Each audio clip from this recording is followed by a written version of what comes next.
The Wind and the Water. Wendy had led Guthrie through a birch tree forest on what he thought would be another training exercise, only to be given his first, if somewhat menial, task. He had been riding on Wendy like he was riding a flying skateboard and weaving through the trees of the forest at high speeds when Wendy came to an abrupt stop, and he flew off the skateboard cloud and skidded along the ground on his torso for what felt like hundreds of meters, and stopped just in time to not hit a girl lying flat out on her back on the ground. Her head had fallen to one side, her brow was heavily furrowed, and her lips were etched together with tight stress. He could tell she was breathing with tiny but labored movements from her chest, though. Nothing else about her would indicate that she was alive. Everything about her looked lifeless and heavy, almost like she had had the life sucked out of her. She even looked grey and stiff. She lay as if frozen by an emotion that she had felt in one moment in time. Wendy was standing almost translucently, with human form next to him, but it took him a few moments to notice as he himself stood observing, trying to understand the mystery of what was before him. "You have to take her back, Guthrie! She looks like a corpse. What happened to her? How on earth did she get all the way out here? Who is she?" "She is like you, Guthrie, but for the water, and you have to return her safely." He nodded and then asked, "Where? How?" "Pick her up, Guthrie." "What's her name?" "Her name is Brooke."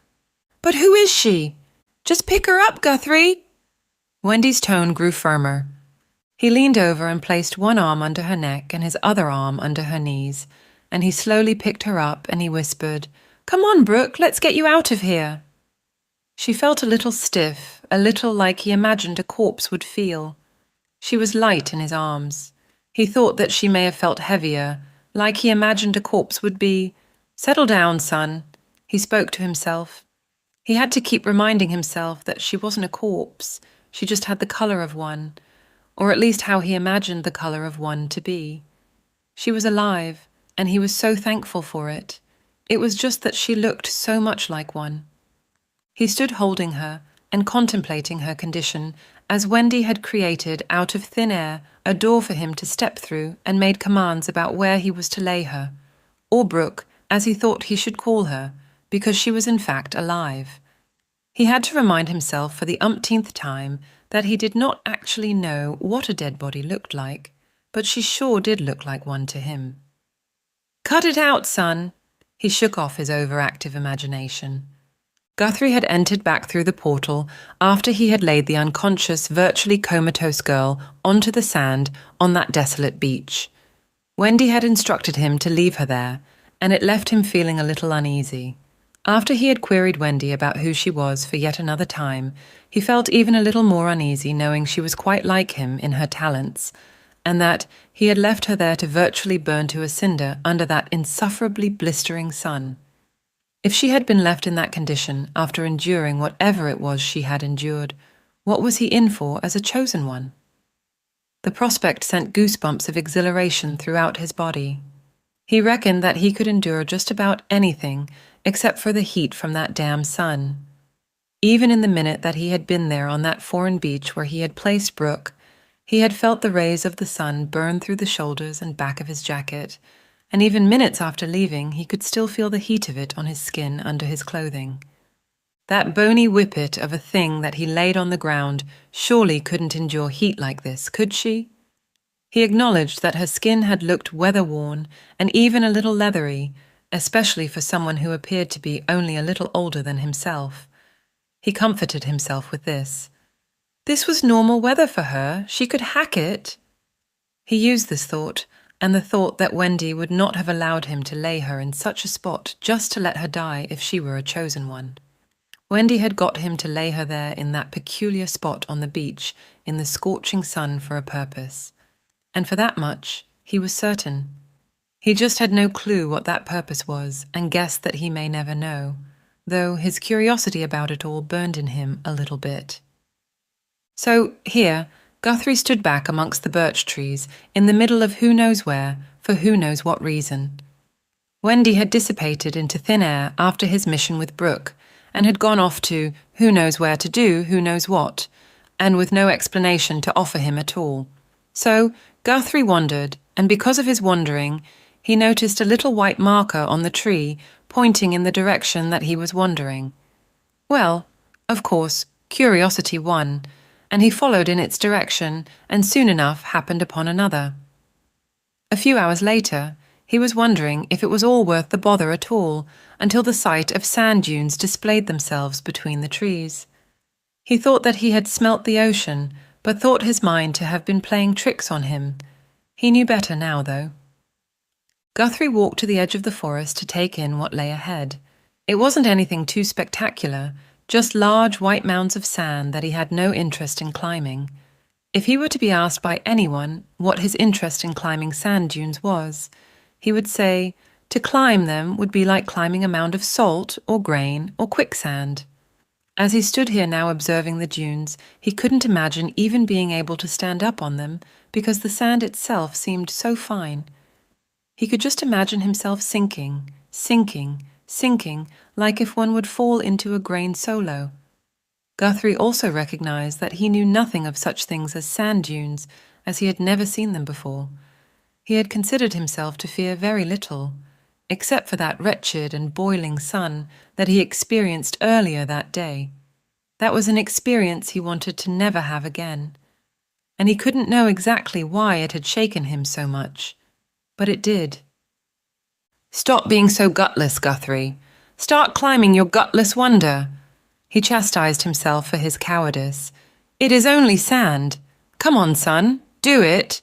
And also, why the heck was he so scared of sand and sun? He could not understand it. Despite himself, Guthrie did climb up those sand dunes. To his surprise, he did not sink that far into the sand. His boots sank little past his ankles, and it took only a few steps for him to grow in discomfort of the sand in his shoes, which also somehow made its way into his socks that he promptly removed them, shook them out, and carried them as he walked up the side of the dunes. On top of the dunes with his socks in his shoes, and his shoes in his right fingers which hung by his side, Guthrie stood and contemplated all that he observed. The first was the cool breeze which blew over him, cooling him off and relieving him of his sweat and light stench. Tiny ripples of the sea were observed by Guthrie as they formed small white foam waves out on the sea, while small gentle waves formed in the shallows and crawled gently onto the beach, and just as quickly were retreated and quietly sucked back into the sea by an unseen current. The sea and sky as they stretched for miles, and not a bit of land or vessel or even bird in the sky could be seen. It was only the melody of the waves as they crawled up the sand that could be heard, and nothing more than this was to be beheld by eye or ear for Guthrie, and these very things enamoured him. He relaxed his shoulders and stood and stood and stood some more. Eventually, the young adventurer shifted from holding his shoes from his right to his left hand, and lifted his right hand up to ear height to stretch out his fingers and feel the breeze run through his now cramped, white-knuckled fingers. This inconvenience had been courtesy of holding his boots for an extraneous period, and caused his instant noting of pain across his shoulders. In resistance to numbing his own pain, he stretched his fingers as wide and long as he could stretch them, making designs in his head about where to stretch out the rest of his arm, and, if so, which direction to stretch the aforementioned. The good thing about Guthrie was that in the ensuing moments he was indecisive about his movements for fear of causing himself further aching and unwanted pain, and this indecisiveness in a few minutes' time would soon prove fortuitous. John in probable negotiation. John had had enough of the television for one day. He had finished watching the cricket and was relieved to know that his country was several wickets ahead with plenty of runs to boot in the international test. At least that had left him satisfied. Not having Gigi at home had left John a little bereft. She had been gone a little while now, and he was losing interest in things, even in her beloved garden, which he knew that he would have to get in moral order before she came home for. She would be incredibly upset with him. John contemplated not doing the garden at all, because if he was honest with himself, he wanted to pay her back a little for leaving, again, and without him. He knew he would take care of the garden, just as he always did, because no matter how cranky he was with her, when she came back home, all was right with the world again.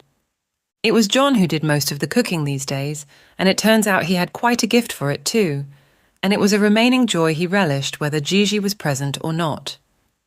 John got himself out of his, intending to make his way into the kitchen to get his evening meal in order, when he heard a familiar scurry and felt a light breeze about him.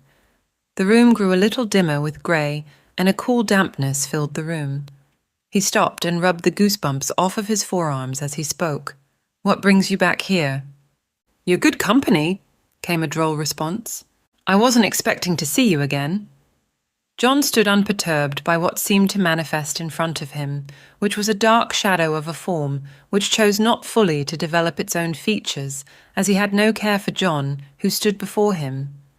"I thought that we were done." "Staunch friends are never done, John, are they?" The figure which loomed paused. "We friends count on each other no matter how much time passes our way." Certain time had passed, quite a considerable amount, in fact, as John's memory would have it. "What would have you come by then, friend?"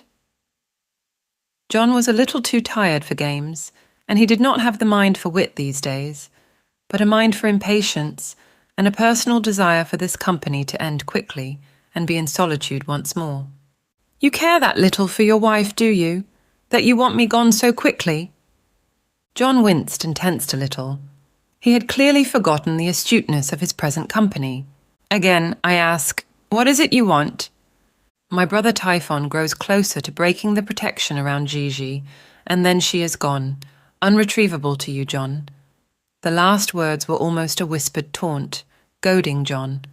He continued, "You sold out Alaysia once and almost lost Gigi with it. Alaysia calls her strongly, John.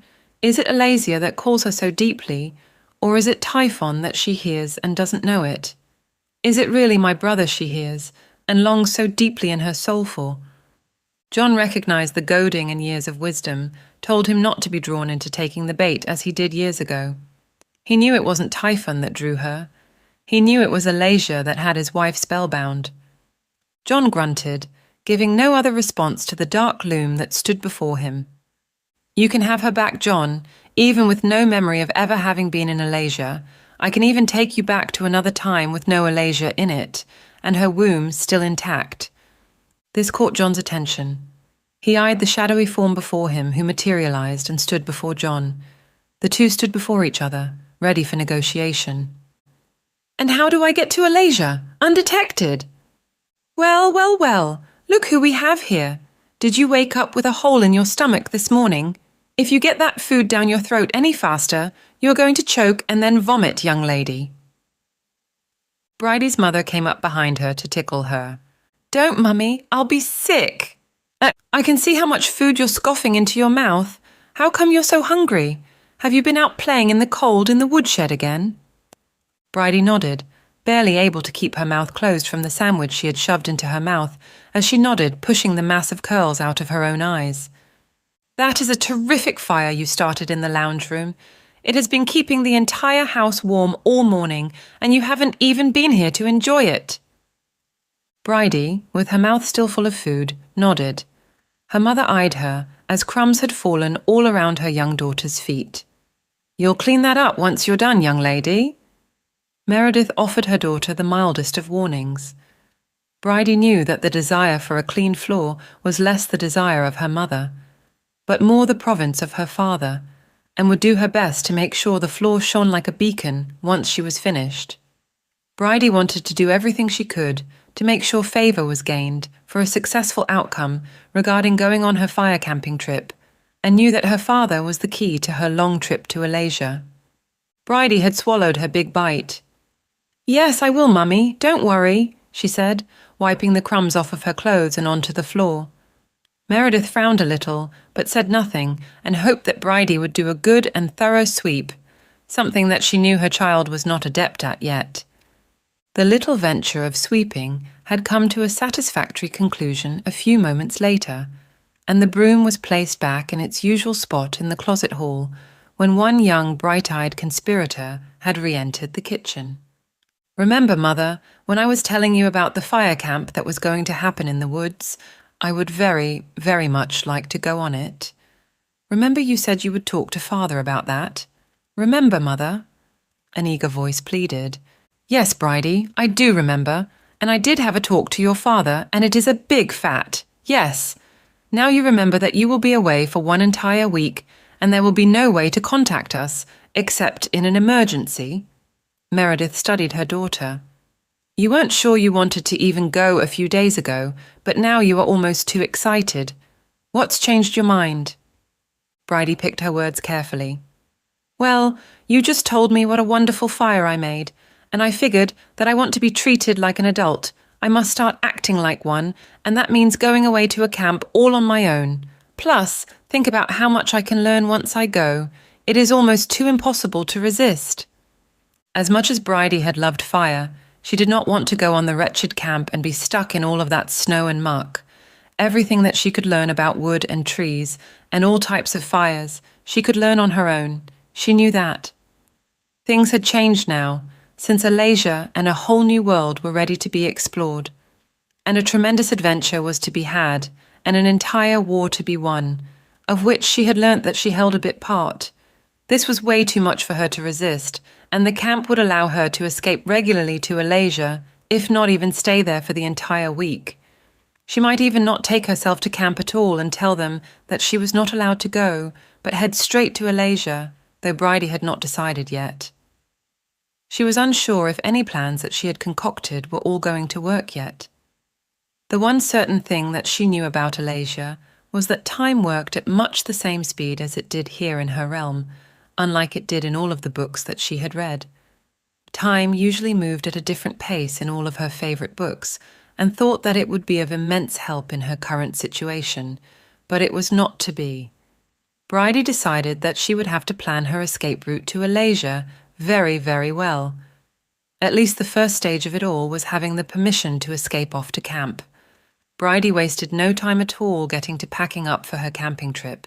That was not yet to happen for another wonderful week. Did not matter, though. She knew the importance of needing to be ready, especially in perilous times such as this. Bridie just hoped with the urgency that had been placed on her to save all of Alaysia could wait a whole entire week. Guthrie's sore lament. The ache in his shoulder, for which he had only recently become aware with full thanks to his current state of relaxation, now reigned over his thoughts. No doubt the damage had been acquired at some point in his training with Wendy, and the soreness that was rearing itself caused mild concern in him, and he hoped that he had not damaged or torn anything that would put him out of his team for the next football season. Guthrie was contemplating stretching his arm up over his head for stretching out his torso as he was gaining a desire to move on from his current locale, which was still upon the sand dunes. Apparently, it was not just Guthrie's desire for him to move on from his own locale. The young man's own desire was met with further encouragement from unknown origins, for which he was to instantly become known. If he had not been indecisive at that moment about stretching upward for the cause of paining his shoulder and risking further injury, he would have had an object of unknown material from an unknown interjector or interjectors enter right into his upheld palm. If he had held up his hand a further millimetre or two, he may not have had a hand remaining at all. The moment passed too quickly for him to have seen what flew through his middle and index fingers and travelled on over the dunes and into the distance. Thankfully, or unthankfully, he was not sure which, he was offered the experience of receiving not only one, but a second, and then a third object being gifted by way of air to him rather, and couriering very closely to his left, and then right ears. He could feel them in quick succession brush past before he could even turn around. Guthrie's instinct was to hit the ground on impulse and instinct, and as he did so, he caught sight of the arrows sticking out of the sand at the bottom of the dunes. On his torso still, Guthrie looked behind him and over his shoulder. Of course, he could see nothing of an assailant. From where he was, because he could not see the ground behind him from his trajectory, everything looked quiet and still from where he was. He could not see any movement along the trees. He could not hear a rustle or a leaf move. Except for those arrows being shot, He would have put money on the fact that he thought he was alone. Guthrie listened as his eyes scanned the horizon and exhaled. He could not see if anything was coming up the side of the sand dunes, so he engaged his ear for sound. He sure could not hear the sound of cloth rubbing against itself to indicate the movement of a person, nor could he hear weaponry being moved about or over anyone's shoulder. His imagination ran wild because of this. The arrow had to come from somewhere or something, though. Surely he was not dealing with ninjas or any warrior, just as deadly. "Rein it in, dude!" He pulled his own thoughts into line. The only right thing to do was to roll in his mind, was to roll himself down the side of the sand dunes. At least if he were at the bottom of the dunes, he could see who, or what, if anything, was climbing to the top as they ascended. That would put a little bit of distance between them. Here, if he chose to stay, is where he would be bombarded, and he had absolutely no defenses. Wendy was not with him, and he had nothing but his shoes, but they would not do anything to protect him.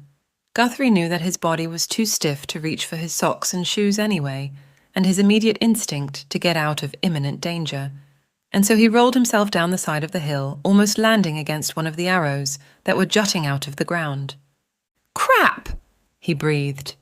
The arrow was long and silver, and about 1 inch in diameter, and about 4 feet in length. "That is not an arrow, that is a freaking spear."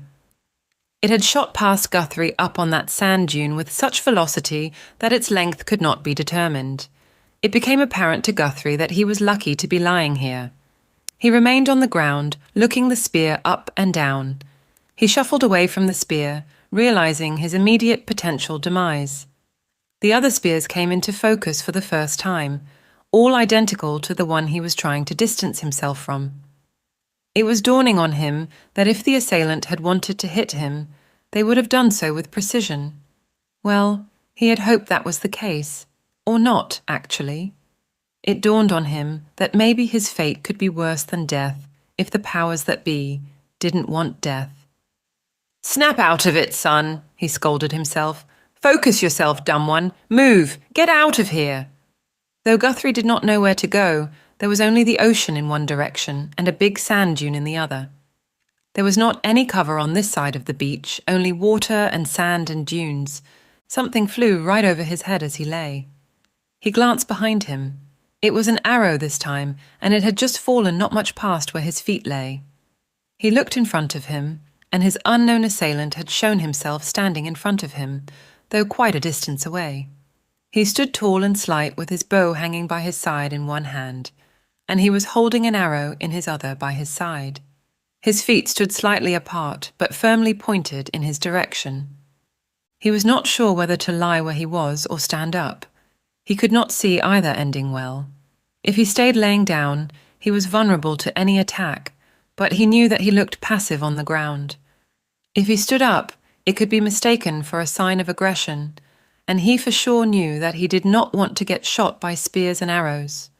The lad knew nothing of bows and arrows and spears, and did not know if the stranger's posture was poised for attack, even though he appeared to have taken a passive stance. To Guthrie's mind, it was almost as if the offender was inviting him to stand. Guthrie would not stand, though. He would sit on his bottom with his knees bent, and the crooks of his elbows rested loosely over his knees. He, too, had decided to take a passive stance, or rather a passive sitting posture. Guthrie watched the stranger as he stood, and the stranger watched Guthrie as he sat. This man, in his shimmering silver regalia, took a step toward Guthrie. Guthrie bounced off of his haunches and took a defensive stance. The assailed stood still again, having not shifted his stance, except to take that one solitary step. Guthrie held his position too. Neither of them spoke. They just stood eyeballing each other from that considerable distance. Guthrie, knowing that he had no escape route or any feasible plan of escape, was not even sure that survival was in his future, given the nature of weaponry possessed by the warrior, and the inherent accuracy with which he used it. He watched the marksman continue to stand, with focused poise and purposeful deliberation, in his silent stance. The boy knew that the marksman could tell that Guthrie knew of his own vulnerabilities. Guthrie also knew that the marksman was holding it against him and making sure further uneasiness ensued within him as the standoff continued. If Guthrie rushed at him, he might easily cop an arrow or spear right through any of his body parts, though on the other hand, if the enemy wanted him dead or maimed, surely he would have done it by now. In that split second, Guthrie had determined after his nervous deliberations that the assailer had simply wanted him unnerved and off guard, and that he was curious about Guthrie himself, or wanted something from Guthrie. He could not be sure of any of this, but felt this to be his only course of action, given his circumstances. So, with firm boldness and sureness in his stride, Guthrie took his strides forward, and the marksman holstered his weaponry as he took his own strides forward. These are a little wider than Guthrie's, and at a pace a little quicker than Guthrie's. Guthrie noticed that he was taller and more lithe than himself, and this show of dominance was not lost on Guthrie. He would not let his body betray the timidity that was in full flight in his mind and spirit. Instead, Guthrie increased his own pace and had to even run to outpace his aggressor, but he would not back off, come what may. Come what may come, in full force, as Guthrie felt some kind of soft but sturdy armor of the forearm of his enemy come across his throat and then his chest. Guthrie spluttered and choked as spittle and blood came up out of his mouth, coupled with heavy wheezing, as his chest expelled air and seized up from the blow. Guthrie went down to his knees, wheezing and heaving, as his chest tightened from the blow. His veins pulsated in his temples, and he knew that if he did not calm himself, he would end up having a panic attack from lack of oxygen and pass out right at the feet of his aggressor. Guthrie was staring at the boots of his assailant. They were made from a material or substance that he could not identify, but knew for sure that they weren't steel, for they seemed to be made of pliable but sturdy armor. And something about those boots made him know with certain surety that he did not want to cop that boot to the chest of face, but he couldn't bring himself to move for the moment until he calmed himself. The choice for another moment of reprieve was taken out of Guthrie's hand as he was lifted up by the scruff of his neck and brought to his feet by an almost effortless force. This did not install any comfort in Guthrie. Guthrie resisted the urge to rub his own throat as he did his best to hold his neck up from the pain. However futile, it was all that he could do to not appear vulnerable. The young warrior stood, trying to size himself against his aggressor. Guthrie was not small for his size and was quite stocky with it, but this stranger stood over him nearly a head and stared at him with an unnerving and steely expression. Still, no words had been exchanged until the stranger spoke with another worldly voice. Was he benefic or malevolent? Guthrie could not tell, but wanted to figure it out. Maybe it would give him a clue whether he was friendly or truly foe. "Where is she?" the stranger's voice almost whispered, and with it came a deep intensity. Guthrie's compulsion to rub his throat overtook him. He needed to soothe his larynx and throat to speak. "She—" Guthrie returned in a whisper. Whack! Guthrie's head jolted to his left as that damn forehand whacked him across his cheek, though, with much less force this time. The boy moved his jaw and rubbed it. His head throbbed and his body throbbed. His nerve endings were in overdrive with the sensation of pins and needles, and he could barely keep his thoughts together. He had never taken a beating like this. It would be his lot in life to never take one like this again. He was going to learn to fight and fight well, if it was the last thing that he ever did. Even against almost impossible strength like the strength this being had that stood before him.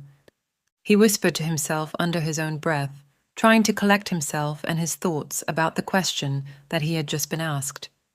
Whom? The woman, it must be... Realization hit Guthrie, and he looked the assailant in the eyes, whispering quietly to himself. Yes, the girl, Brooke. She is back on the beach through the portal. Guthrie felt ashamed at how quickly he would fold regarding revealing the whereabouts of the girl to save himself from another beating. He justified his betrayal to himself by assuring himself that he got the feeling that this freak already knew that he was with Brooke and lying to him would not help him to not get another walloping. It also dawned on Guthrie that he had figured that if the brute wanted Brooke, he would have been able to get through the portal and retrieve her himself, but he did not. This being could not or would not enter through the portal back to Guthrie's own world. So therefore, at least for now, Brooke was safe. Guthrie further kept the revelation of his foe's potential debilitation regarding his interworld travels to the forefront of his mind as he wittingly betrayed Brooke to the enemy. He vowed that it would be the first and last time that he ever did so. "I dropped her through the portal. She's not here. She's back over the water," he repeated. The opponent cocked his head a little, a look of emotion conveyed with confusion, and a little fire came over the assailer's eyes for just a momentary second. Guthrie could not quite make out the look, mainly for its fleeting nature. "No," spoke in a breathy voice, mainly to himself. "No." Guthrie saw that look cross his eyes again, the same one as a moment ago when he spoke of the girl, though his perfect ethereal features remained expressionless. "Huh?" Guthrie spoke softly, rubbing his throat. The stranger watched Guthrie with callous amusement for a moment before he spoke. "I can't sense her. She is here, though. I know it. I always know it, but I can't sense her." The grey eyes carried a veil of concentration, along with a flicker of bewilderment, as though he were trying to sense something, but could not quite believe that he could not. Guthrie, in his current vulnerable position, had only one course of defence, and that was to watch and learn and study this stranger, and to keep what he learned backed up in his memory bank. Guthrie observed and studied, for he knew that by instinct he would encounter this man for many times to come. If Guthrie had understood anything from him in these brief and intense moments, it was that emotive tenacity motored the stranger, but for what or any reason, Guthrie could only guess. Those grey eyes shifted slowly back to Guthrie. "She isn't over the water. She is here. I know it. I just don't know where. I want her here." Guthrie cut him off. "She's not." He shook his head, but really, he didn't know for sure if she was not. Maybe she had come back through the portal, but he really wouldn't know. He didn't think it likely, though, given the condition that she was in when he left on the beach. The stranger cut Guthrie off. "I can feel her. I can always feel her." The stranger cocked his head, and his demeanour changed in one instance, and at Guthrie, with a scathing in his tone, he transferred his internal rage to an external one with Guthrie as his target of choice. "You are a useless choice, boy, a weak choice for a keeper." Whack! The powerful man backhanded Guthrie's other cheek with a little more force and a lot more loathing. Guthrie's neck twisted, and his throat and all of its innards felt like they had been torn through. Guthrie's esophagus, larynx, throat, and whatever else unnamed that lay inside left him unable to speak for the pain of it. His jaw felt dislocated, and he didn't think that he could move it at all, if ever again. He chastised himself to stop with the internal melodrama. Of course he could move it again. Guthrie refused to convey any emotion. Of all the things that bothered Guthrie about that declaration, and the beatings that were received, was that he had been called boy. The person who stood before him looked only years older than he did. Guthrie chose to be bothered by this, and nothing else, hoping to nullify the pain his injuries bestowed upon him. The stranger had a fire about him that suggested he wanted to flatten Guthrie out once and for all, and Guthrie knew it. The stranger wanted to do this badly. He wanted to kick the little maggot in his gut so hard he vomited and sent him flying through the sand dunes as he did so. He wanted the maggot's internal organs to bleed out of his mouth. Such was his hatred of the little useless imbecile. The stranger didn't, though. He just studied the boy, who was breathing heavily and barely standing upright. His fear, dismally masked, was emanating off of him like a foul stench, and from this the stranger's hatred grew. The little maggot had no understanding or control over his element, and could not even draw muster to call upon it to prevent his own demise. The stranger thought that it would do himself well to put the maggot out of his misery, but this would only cause him to give rise to another keeper, and in doing so, a competent keeper of the wind might be found and sought. This one was useless and a toy to be kept for play, an amusement for himself. It would be one less trifle for him and his kind to deal with. Yes, better to keep the maggot alive, he assured himself internally. Outwardly, in his soft, cool voice, he said to Guthrie, "I have been looking for a while, and I aren't going to stop till I find her." He watched Guthrie lift his eyes to him, and the stranger could see Guthrie search his face. The boy looked defeated and a little confused, but tried not to show it. He was trying a little too desperately to hold himself together. The stranger lifted his hand and placed it over Guthrie's forehead, and held it there for a moment or two before removing it. "No," the stranger breathed. "You don't know where she is now, and this is true." He leaned into Guthrie's ear. "Tell her I am looking for her, and will not stop." He pulled back from Guthrie to stare at his face. The whisper sat in Guthrie's ear. The presence of the stranger was almost palpable, and, along with the voice in his ear, vileness hovered around Guthrie like a dark cloud that he could not shake off. He even tried to swat the presence away with his hand, but to no avail. The Keeper of the Wind was not going to forget the presence of his royal vileness, a name Guthrie had coined in these very few seconds. Nor would he forget the beating that he received, or those words that rang in his ears. "Tell her I am looking for her, and I won't stop." Guthrie did not know that he would do that, given his afflicted state, or even in a healthy, fit state. What he knew for sure was that the creature was never getting anywhere near Brooke as long as he was alive. The stranger with his flowing silvery grey locks took a few steps backward and turned on his heels, and with a few steps he was gone, either vanishing into thin air or moving at an unprecedented pace.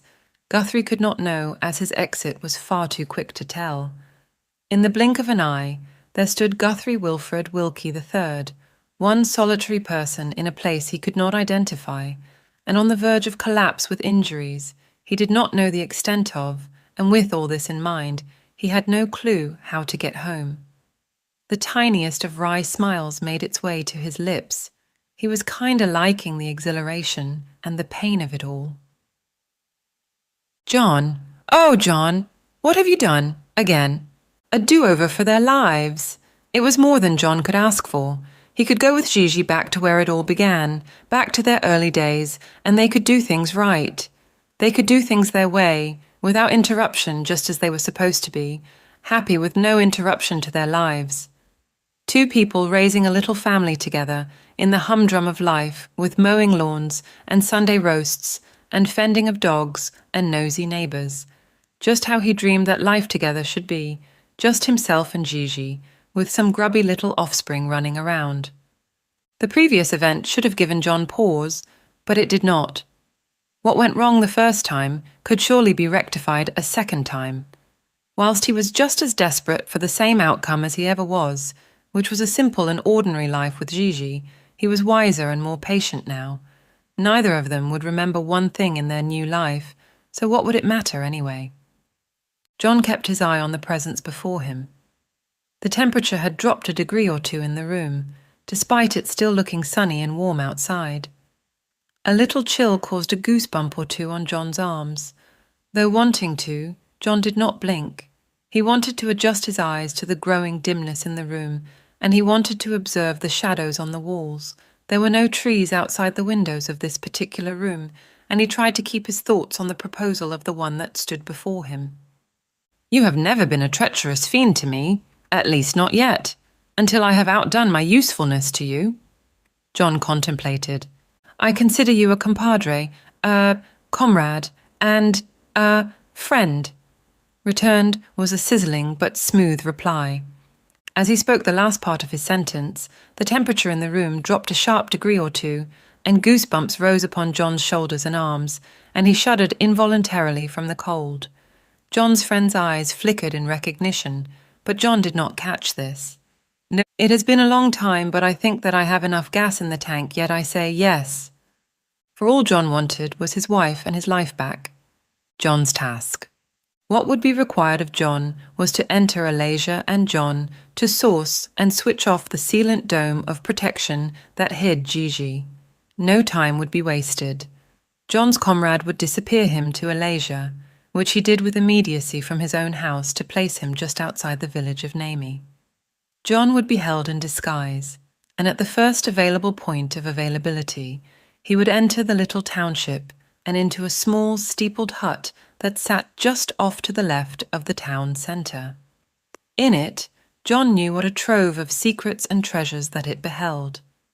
At the time of Gigi's last fight, John had managed to find a key in one of her shoes, and it was a key that John was not familiar with. He knew that Gigi had been wearing those shoes when he had been delivered to her, unconscious and almost dead. He knew that the key must have been from that despicable place that had rendered his wife to being merely more than a corpse. In the early days of her return, Gigi had been in and out of consciousness. He had sat by her bedside both day and night. A few times he had shed tears, in those moments which were touch and go, especially in those deep, dark hours of night, when the doctors had thought that she might not make it. In the times that he had not shed tears, he had been angry. That anger had not really subsided over the years. It had merely sat there simmering away. He had never turned up his own internal heat on the situation, but there it simmered. These years he had been waiting for that internal searing pot to wear through, and that simmering water to spill out and cause a complete scalding of his inner psyche. He had guessed over the years that his certain role in challenging that great place of Alaysia had been in some small part of his doing. If nothing else, he had been a cog in the wheel of that great war. This brought both anguish and glee to John. The anguish in those days of recovery had far outweighed the glee that he would come to feel upon her recovery, and he had convinced himself in those early days that Gigi herself would not want to ever go back to Alaysia. His anguish had soon returned whilst watching her in the garden one day from the kitchen where she was, still with a broken body, and only weeks out of hospital talking to Allura, and he knew exactly what the look of Gigi's face was, and his heart both broke and sank that day. It was in those moments of anguish, and when Gigi was barely conscious, that he took his opportunities to ask about her key. These were not his proudest moments, but he knew her well enough to know that she would not tell him what this key was for. Gigi had told him in her delirium exactly what the key was for and where it would open. To this very day, Gigi did not know what or how much information she had given to him, and to his mind he would take it to the grave. So John had taken that key on one miserable winter afternoon to a locksmith and had 2 more keys cut, both of which he buried. One would be buried under an apricot tree in the backyard, which she had for some unknown reason considered it almost sacred, and would never allow anyone to touch it. One day he would ask her why, or maybe he would wait until their new life. He wouldn't remember anyway. He wondered if the funny little intricacies of their current lives would somehow flow into their new one. The other was placed in a little box by way of the manhole in the ceiling. He knew Gigi would never go up there, and he had made sure over all of their years of marriage that their roof and ceiling maintenance was impeccable. He knew this bemused Gigi, but she never questioned him on it, for she knew who she had married, a man who liked order and tidiness. So now, in his present time, John had taken one of those keys, the one from the ceiling, and brought it here to Alaysia to haunt that little room once again. But for now, he and the comrade had to sit and wait they did. The comrade, who now considered John a friend, sat with John outside the walls of the village of Nami. He was bound by an unbreakable curse, preventing him from setting foot in the village of Nami. In the time preceding the devastating war, a curse was said to be lifted only when a new namesake emerged. However, this particular curse was not cast by the namesake, but by the Great Spirit itself, forever barring him from entering this sacred land, even if the village ceased to exist. This did not bother him too much, namely for the person named John who was beside him. As long as his wife motivated John, and as long as he could recycle the pair repeatedly, he would never need to enter that accursed town again. Over the centuries, despite the tedious nature of meeting John for the first time on many an occasion, this comrade had developed a decided affection for him as somebody would a favourite pet. A favourite pet that could be trained well. Only this one could talk, and with occasional reason and wit. Any reason and wit did seem to be lost on John in these moments, for the comrade knew what occupied John's mind. So they waited. They waited for the township to head off to the clearing, and fortunately, the wait was not too long. Gigi continues en route. Gigi continued with her hobbling along the old worn track, knowing that her travel had not moved her much down her chosen path. This Gigi did not mind because she knew that the journey would be long and the pain much, and she had prepared for it the best way that she could. Her clothes were warm and her shoes were comfortable. The handle of her walking stick was covered in sheepskin to stop any blistering on her palms and fingers and to also help prevent her fingers from seizing up. Leaning heavily on her walking stick, she turned her face upward and northward. There were storm clouds brewing in the distance, and thankfully they were still quite a distance away. Even Alaysia was not immune to the occasional bout of bad weather, and she was well accustomed to it from her own neck of the woods back in her own plain. After a moment's contemplation, Gigi resumed her slow forward trajectory. There was still plenty of daylight left, and she was relishing the warm sunshine which she felt through her blue cardigan.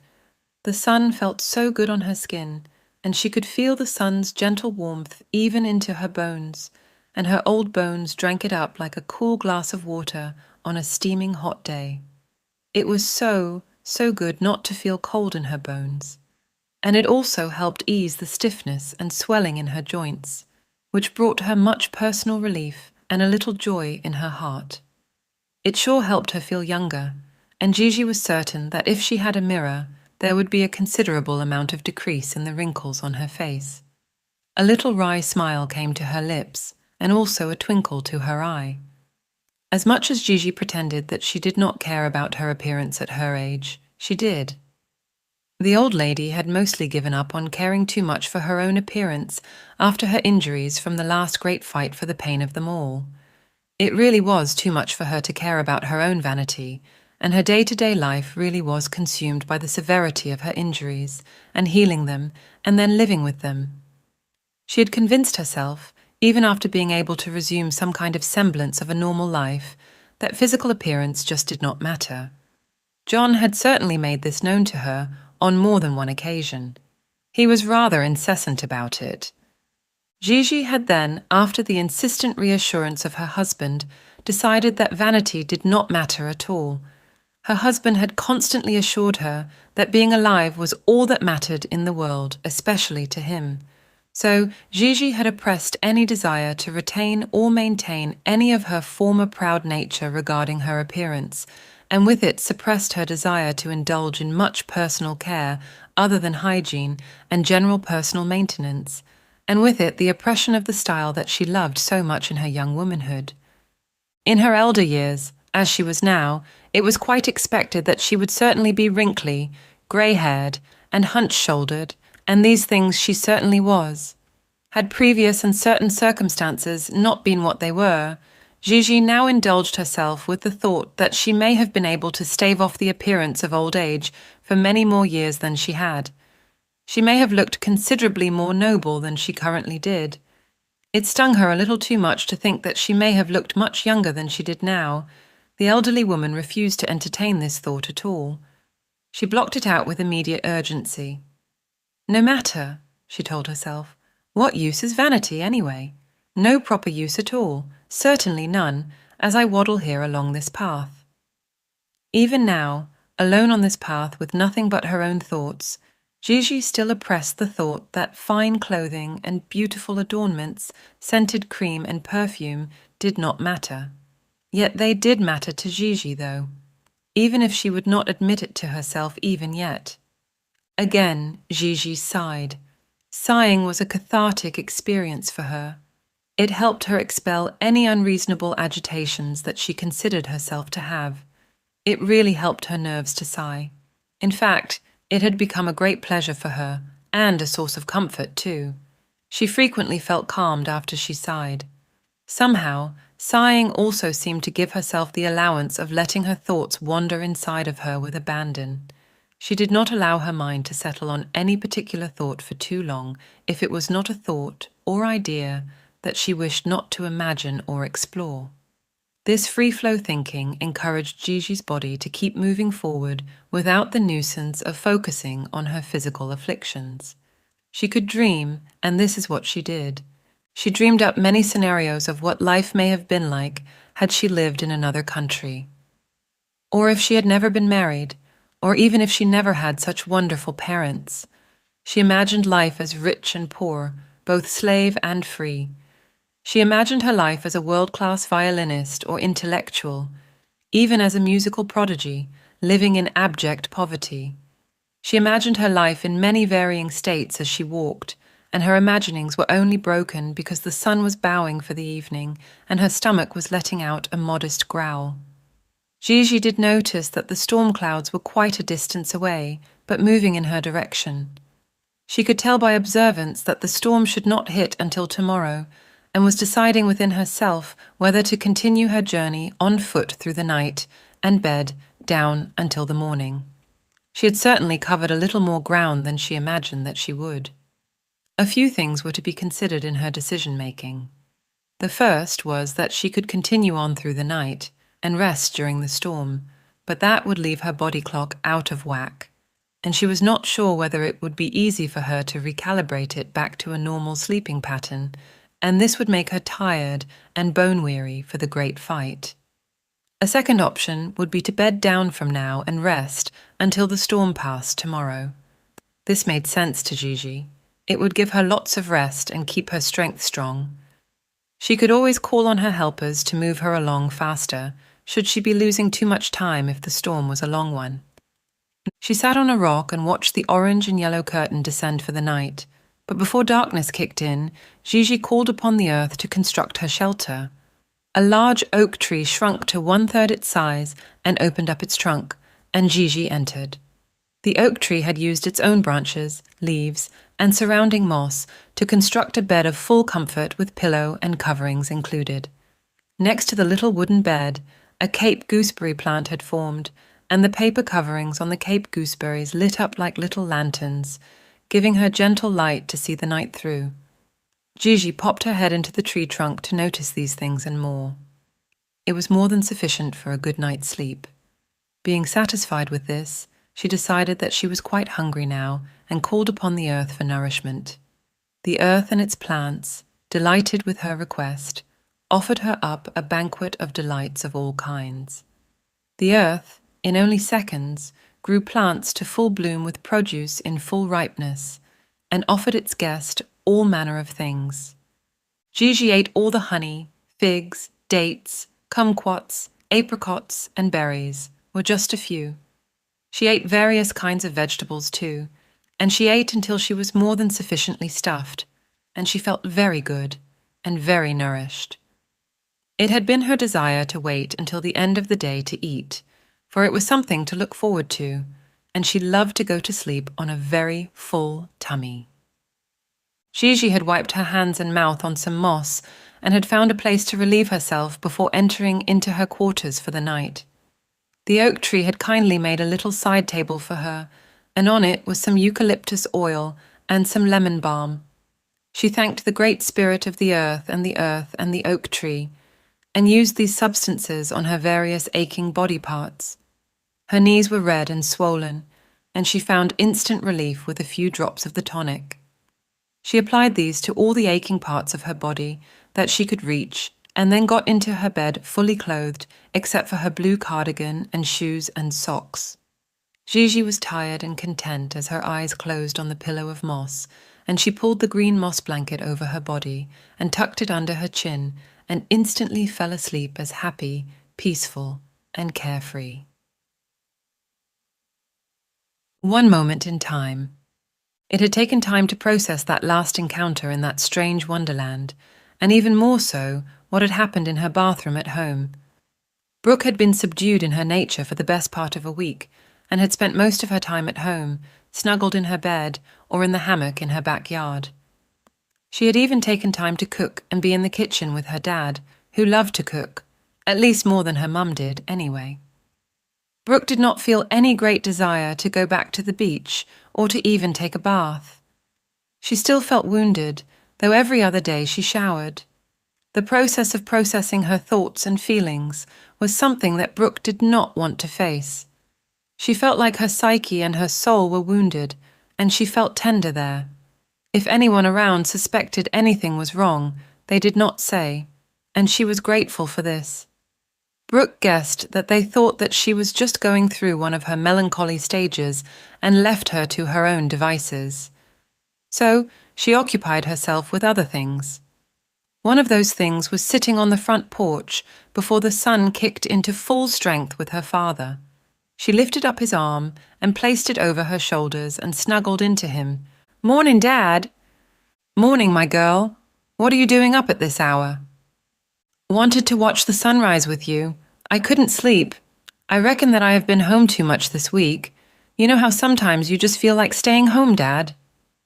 "Yep, I sure do." He kissed the top of her head and then stroked the hair off of her face. "I am glad you and Mum chose this place to live. It's my favorite place in the whole world to see the sunrise and the sunset." "Mum and I think so too. We both loved it the moment we saw it. You know we chose this town to live in because of the house. We had no intention of living here. Your mum loves the city, but there was just something about this house." He squeezed Brooke's shoulders. "And you know what? I am gonna tell you a secret." He leaned in to whisper in her ear. "We hated this town and still kinda do." Brooke felt his breath as he chuckled a little. "Really, why?" "Well, it is pretty enough, but the people are mostly morons." Brooke smiled. "Ain't that the truth?" "And it is as boring as batshee?" "Stew, bat stew, Dad," she exclaimed, keeping his language in place. After a moment, Brooke asked, "Why'd you stay, Dad? It can't be just because of the house?" Her father exhaled through his nose, then paused before he spoke. "It wasn't just the house. We wanted you to grow up in freedom, without the confines of a city. We didn't want big city stresses. We wanted to live simply and happily, and have lots of time with you lot while you grew up." "I'm glad you did, Dad, even if it is an odd, strange little place." "You noticed that too, did you? Are you happy that you grew up here, Brooke?" "Yeah, I am, even if it is so hot all the time."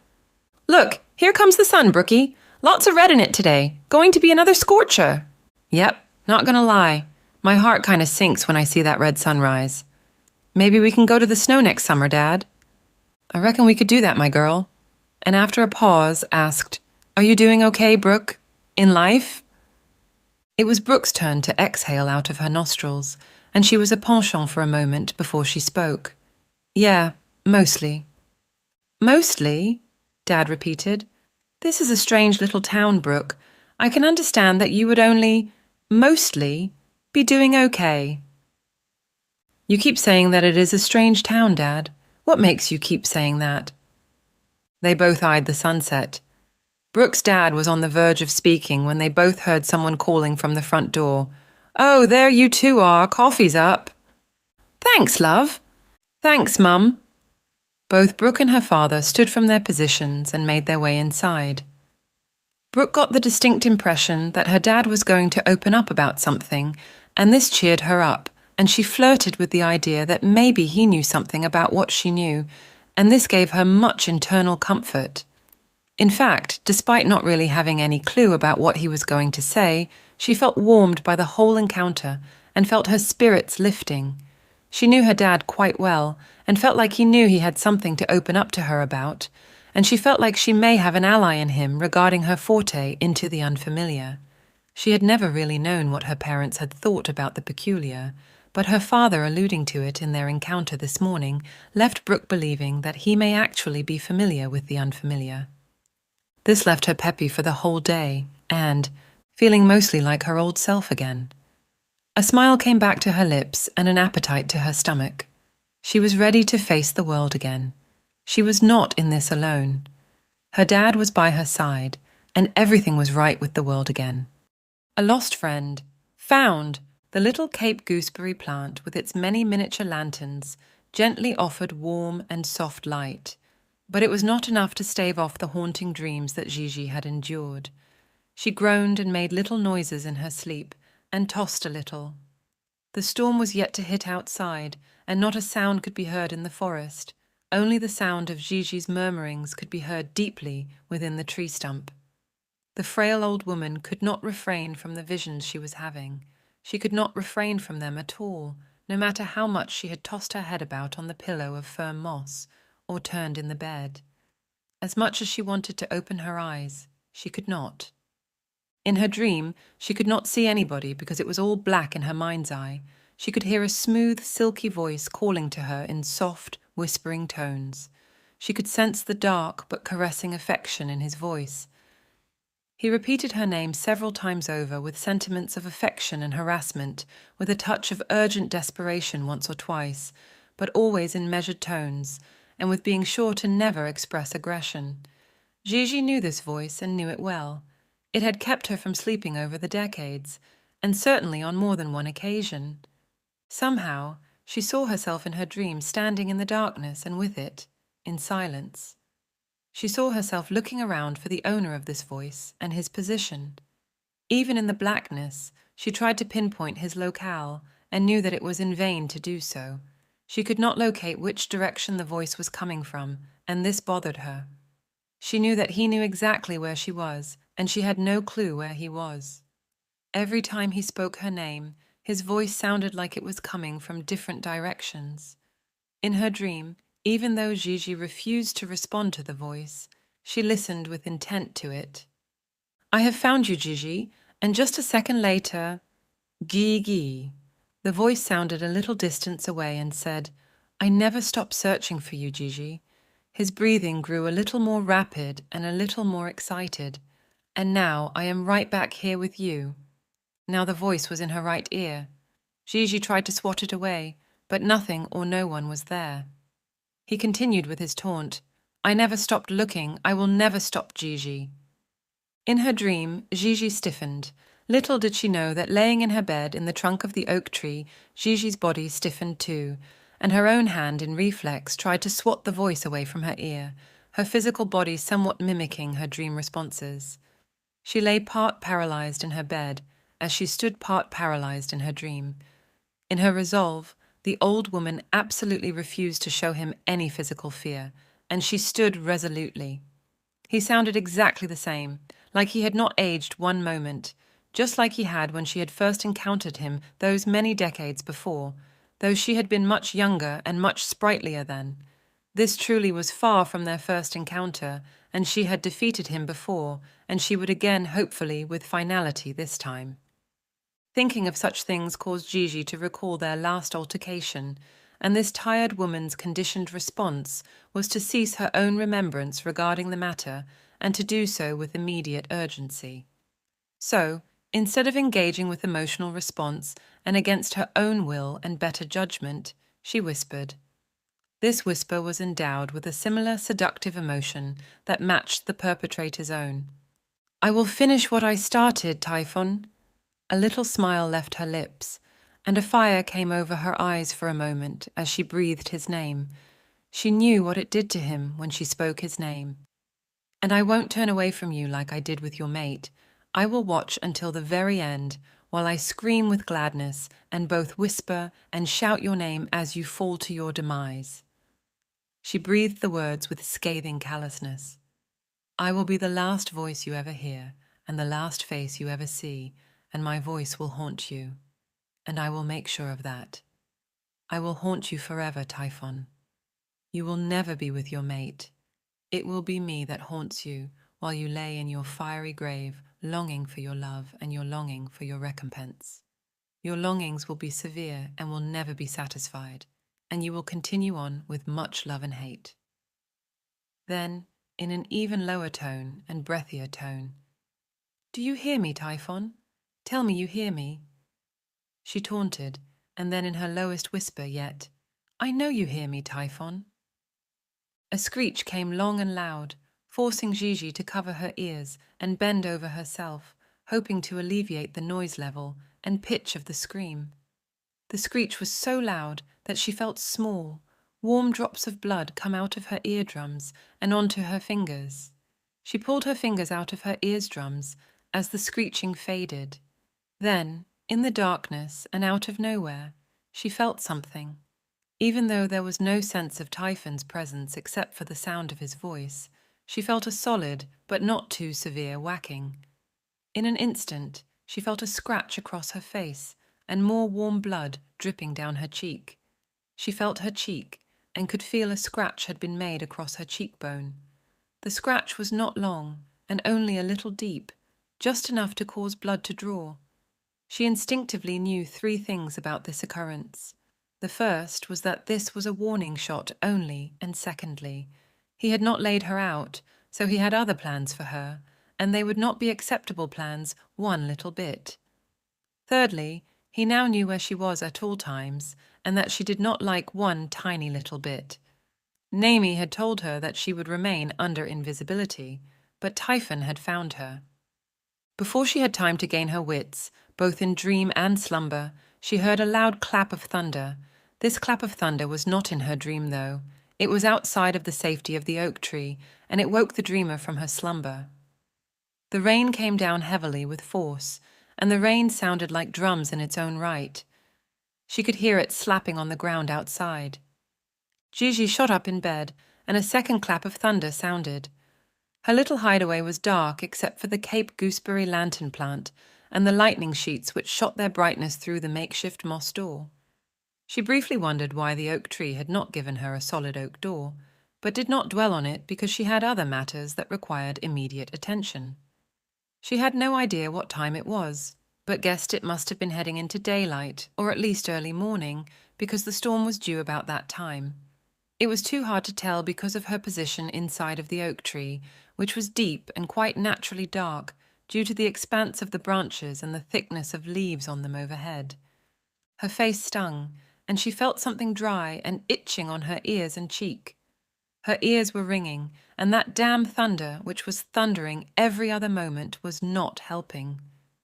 One key question was racing around Gigi's head. How did Typhon know where she was? She was supposed to have been under the invisibility cloak. She was supposed to be untraceable.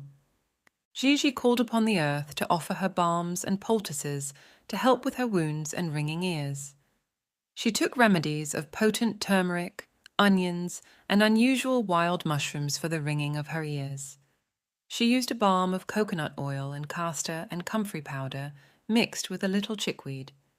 A little honey on marshmallow leaves acted as a band-aid over the cut on her face.